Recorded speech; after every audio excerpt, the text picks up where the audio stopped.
Eh bien bonsoir à tous les amis, supporters sportifs parisiens, parisiennes, supporters d'autres clubs, amoureux du football, bienvenue à vous.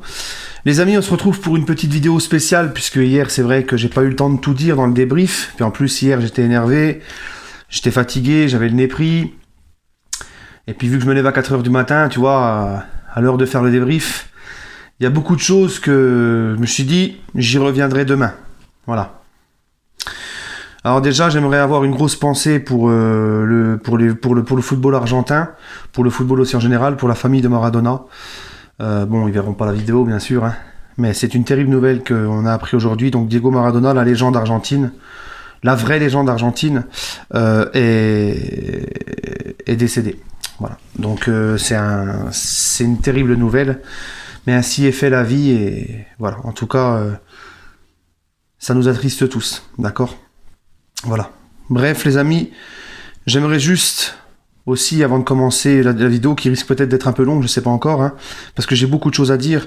J'aimerais déjà, premièrement, là aujourd'hui, je fais pas dans le... Là, sachez qu'aujourd'hui, dans cette vidéo-là, je vais peut-être pas me faire que des amis, mais je m'en fous. Voilà. Ce que je vais dire là, ça n'engage que moi. Je représente pas les supporters, ça n'engage que moi, ce n'est que mon avis. Libre à vous après de pas être d'accord avec moi. Et bien sûr, je risque de me faire incendier parce qu'il y a toujours les groupies de Neymar, etc. Mais bon, c'est pas grave. Première chose, sachez que ceux qui viennent me brouter les rognons en me disant il y a trop de pubs dans tes vidéos, machin, tu regardes pas et tu me casses pas les pieds. D'accord ? Parce que je vous demande même pas un centime pour voir mes vidéos. Hein. Les mecs qui font des manières, on dirait qu'ils payent 25 € un forfait tous les mois pour regarder mes vidéos. Vous payez rien, ça vous fait quoi ? Tu cliques sur ignorer les annonces, passer la publicité et c'est reparti la vidéo.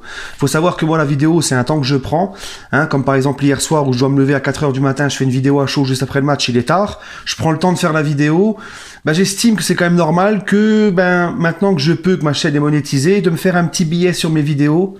Hein, et de me faire un petit... arrondir les fins de mois, comme on dit. D'accord ? Donc, c'est normal qu'il y a des vidéos. Moi, je m'en cache pas. Hein, je suis authentique. Hein, je le dis. C'est parce que ça me fait un petit revenu, bien sûr, en plus de mon travail. Parce que moi, je vis pas de YouTube. J'ai un travail. Hein, et je vous ai jamais demandé d'argent ou quoi que ce soit. Donc, ceux que ça plaît pas de regarder mes vidéos sur trop de pubs, je vous invite à aller voir des autres youtubeurs où il n'y a pas de pub. Tout simplement. Voilà. Hein, les gens ils font du chichi, on dirait qu'ils payent un forfait mensuel pour voir Parisien 88 débrief, comme s'ils payaient RMC Sport là. C'est bon les gars. Hein. Bref, les amis, je voudrais revenir sur ce que j'ai vu hier soir, sur ce que je vois depuis un certain temps là. À savoir déjà premièrement, Tuchel qui... Moi j'ai honte de ce que j'ai vu hier soir, les attitudes que j'ai vues hier soir, et j'ai honte des propos de Tuchel qui envoie chier Mohamed Bouafsi juste après le match, hein, parce qu'il lui fait la reproche sur le jeu. J'ai honte des propos tenus par Tuchel qui a dit « Si vous avez des couilles, vous allez dans le vestiaire le dire aux joueurs ». Hein, la honte pour l'image du club, mais quelle honte. Les Qataris qui font super attention à leur image, qu'est-ce qu'ils ont dû penser, hein? Une honte. Si t'es pas capable, il faut savoir que quand t'es dans un club avec une pression et aussi suivi que le Paris Saint-Germain, quand t'as l'ambition de manger à la table des plus grands, il faut t'attendre en conférence de presse à toujours avoir les mêmes questions et qu'on te fasse beaucoup plus de reproches que les autres. C'est comme ça. Tuchel, encore une fois, ne supporte pas ça. Il ne supporte pas la pression des grands clubs. D'accord ? Tuchel, les amis, ce qu'il a fait hier, c'est une honte. Déjà, tout le monde me dit tout le temps, qu'est-ce que tu veux qu'il fasse, le pauvre ? Hein ? Les joueurs ne le suivent pas, les joueurs ne l'écoutent pas. Qu'est-ce que tu veux qu'il fasse, miskin, Thomas Tuchel ? Hein ? Mais c'est qui a décidé d'être comme ça ? Qui c'est qui est arrivé au Paris Saint-Germain, qui a décidé de gérer ce vestiaire en leur roulant des galoches et en leur faisant des câlins et à toujours les protéger devant la presse ? Encore une fois, hier, avec le match de merde qu'ils ont fait, surtout les deux là, les deux starlets que je vais allumer tout à l'heure, Neymar et Mbappé. Hein ? À la fin du match, il les prend dans les bras, mais je te l'aurais mis une claque dans leur grande gueule. Hein ?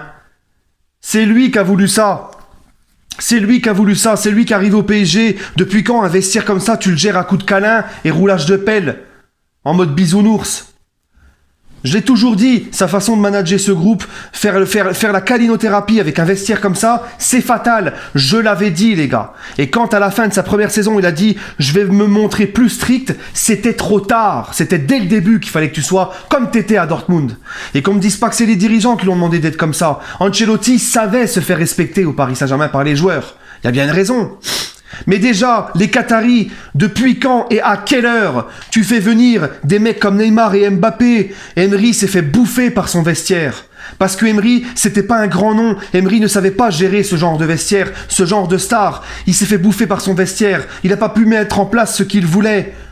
La moindre des choses, quand tu remplaces Emery pour gérer ce vestiaire, prends un mec qui a un charisme, qui a un passé, qui parle pour lui, qui a gagné avec les plus grands et qui bien sûr sait gérer ce genre de starlet à deux balles, qui sait gérer ces joueurs-là. Ils vont te chercher Tuchel. C'est comme si je te dis t'es pas assez rapide et performant avec ta Clio 2 et je vais m'acheter une Clio 1. Tu passes d'Emery à Tuchel, un mec qui a encore un moins gros palmarès que Tuchel et que Emery et qui est encore moins connu. Mais tu m'étonnes que ça fonctionne pas. Tu m'étonnes que les mecs n'ont pas envie de le respecter. Hein? Tout est fait à l'envers de toute façon dans ce club. C'est pas grave. Donc Tuchel, il est bien gentil, mais là c'est trop. S'en prendre comme ça aux médias, ne pas vouloir ouvrir les yeux sur l'état cataclysmique de son équipe hier, c'est très grave. Mais comme je vous l'ai dit, Tuchel, vous savez tout, j'ai tout dit sur lui. Maintenant, il est là, il va rester, hein, et puis c'est comme ça. Bref, maintenant, je voudrais parler des deux petites starlettes. C'est pareil. Tuchel, les gars, la composition d'équipe qu'il a fait, mais il s'est chié littéralement dessus. Vous vous rendez compte, les gars, 67% de possession pour Leipzig. Leipzig, en ce moment, c'est pas une foudre de guerre. Ils avaient beaucoup d'absents. Eux aussi sont fatigués. Il faut arrêter de me dire, le PSG, les pauvres, ils sont fatigués. Oh, on est bientôt à la mi-saison. Quand est-ce qu'ils vont arrêter d'être fatigués? C'est pareil pour tout le monde. Les Espagnols, les Allemands, les Italiens. Ouais, mais les Allemands, ils ont récupéré plus tard. Mais les Allemands, ils ont fini leur championnat. Ils se sont arrêtés. Ils ont repris pour le Final 8, le Bayern, Leipzig, tu vois, en particulier. Hein? Parce que Leipzig, c'était notre adversaire hier soir.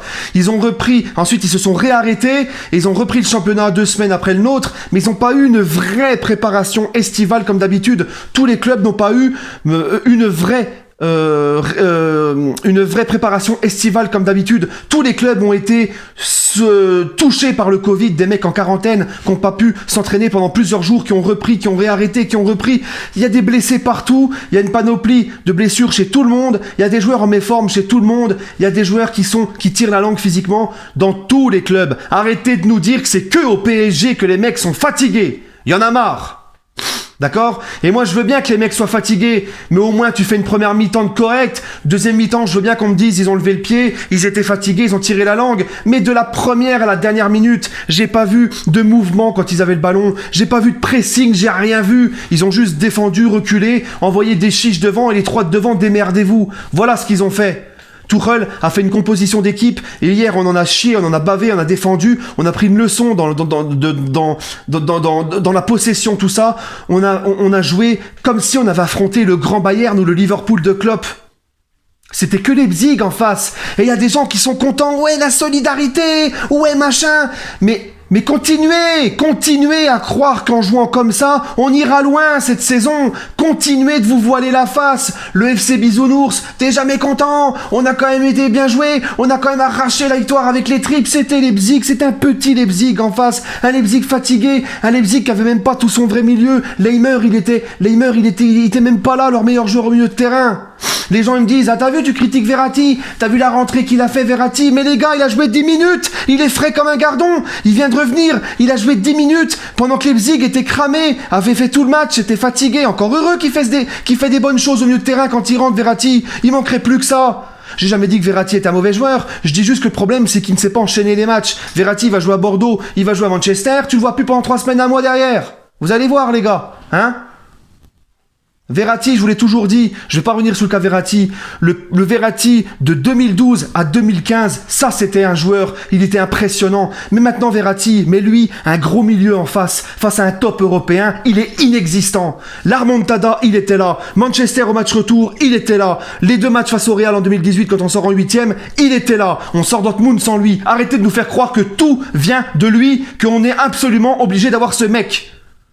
Verratti, hier, encore heureux qu'il a fait une superbe rentrée. Mais encore heureux, face à un Leipzig diminué, un Leipzig cramé physiquement, c'était la fin du match, et face à un milieu de terrain qui est, excusez-moi, mais qui est pas un milieu de terrain, qui est pas un gros milieu de terrain top européen.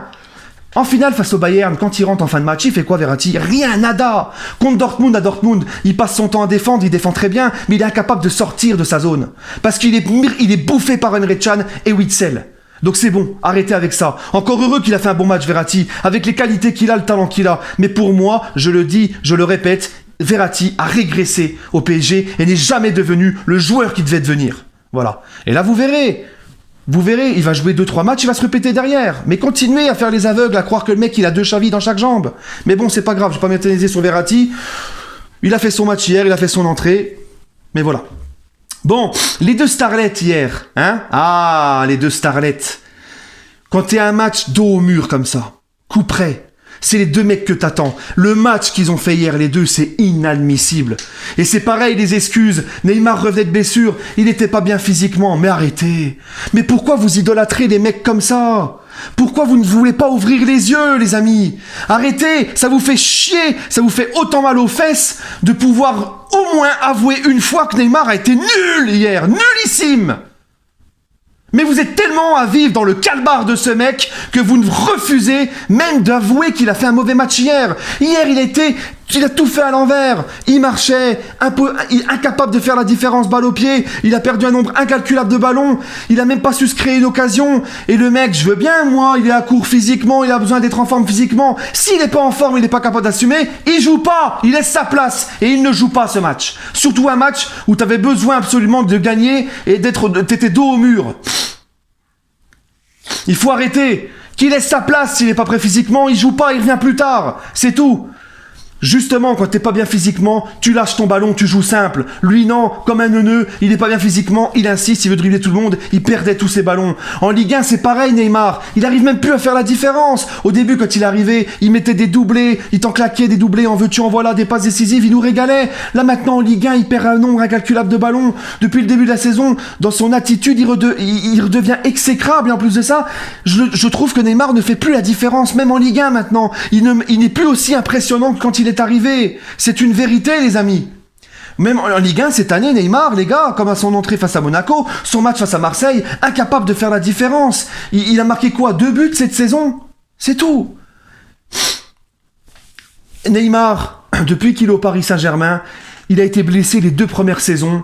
On n'a pas pu compter sur lui. L'année dernière, j'ai loué son état d'esprit où il a joué plus collectif, il s'est mis dans le rang, il nous a fait gagner des matchs, il a été très bon dans le Final 8, il a été très bon face à Dortmund. Mais c'est bon, on passe à autre chose, il faut continuer, il retourne dans ses travers. Son attitude d'hier a été exécrable. Et sa finale face au Bayern, parce que lui, Mbappé, c'est bien beau de dire le final 8 Atalanta, Leipzig, où on était largement favoris, on était favoris face à ces clubs-là. Mais face au Bayern, une grosse équipe européenne, en finale, ils ont fait quoi les 2 là? Les 2 divas, elles ont fait quoi? On les a pas vus, ils ont eu 2 face-à-face chacun, un face-à-face chacun, même pas capable de la foutre au fond. Donc c'est bon. Hein, le final 8, ouais, mais à la finale, ils ont perdu leur coronesse. L'autre, il arrive, finale de Ligue des Champions, la première de l'histoire du club. Hein? Il arrive dans le vestiaire, la musique à fond, il danse. Ça va durer jusqu'à quand, ce cirque? Hein? Hier, les 2 ne sont pas capables de répondre aux attentes. On joue mieux quand ils sont sortis, ils sont sur le banc de touche, ils ricanent, ils rigolent. Ils nous pissent dessus, et vous êtes encore heureux. Vous êtes encore en train de les défendre. Mbappé, les gars, depuis qu'il est au PSG, qu'est-ce qu'il a fait lui aussi? Ah oui, les buts en Ligue 1. Ah, Mbappé a plus de buts que Cristiano Ronaldo au même âge. Mais Cristiano, au même âge de Mbappé, il avait déjà remporté la Ligue des Champions avec Manchester. Il avait marqué en finale. Il marquait en phase finale de Ligue des Champions. Il jouait en Première Ligue. Une Première Ligue de haut niveau. Pas la Ligue 1 cramoise. Encore heureux qu'Mbappé marque des buts en Ligue 1. Il manquerait plus que ça. Mais sur les 99 buts d'Mbappé, il y en a combien dans les gros matchs de buts d'Mbappé? Le seul but en phase finale de Ligue des Champions, dans un gros match de Ligue des Champions, Mbappé, en phase finale, le seul but qu'il a mis depuis qu'il est au PSG, c'est que le but à Old Trafford. Sinon, le reste, il n'y a rien. À chaque fois, monsieur, je veux des responsabilités. Moi, tu me parles pas d'âge. À chaque fois qu'il y a un gros match, qu'il faut prendre ses responsabilités, il fait caca culotte, il se chie dessus, il est transparent. Contre Manchester au retour, transparent. Les 2 matchs face au Real, transparent. Le match face à Dortmund, le match aller, mis à part sa passe décisive, où c'est la seule fois où il fait la différence, parce que Zagadou, par miracle, glisse dans la surface et se casse la gueule, mais sinon, transparent, incapable de faire la différence. D'accord ? Moi, ça me fatigue. Hein ? J'en attends trop. C'est pas assez. C'est pas assez. On en attend trop de ces mecs-là. 400 millions d'euros pour ces 2 mecs-là. Ils nous ont foutus dans la merde financièrement. On a plombé plusieurs mercatos à cause du fair play financier parce que par rapport à leur prix qu'on a dépensé pour eux, leur salaire. T'avais Fabinho qui était prêt à venir l'année où Neymar est arrivé et Mbappé est arrivé. Fabinho était d'accord pour rejoindre le Paris Saint-Germain. On ne pouvait pas le faire à cause de quoi ? Parce qu'on a fait les 2 et ça nous a coûté 400 millions d'euros. Et on ne pouvait pas les faire. Et derrière, chaque mercato, c'était dur pour nous. Fallait qu'on fasse attention, qu'on revende et tout. Mais pourquoi tu ne prends pas un des 2 ? En fin de compte, prendre les 2, c'était trop. 400 millions d'euros pour 2 joueurs, c'est trop. On était contents quand ils sont arrivés, mais on s'est fait berner, les gars.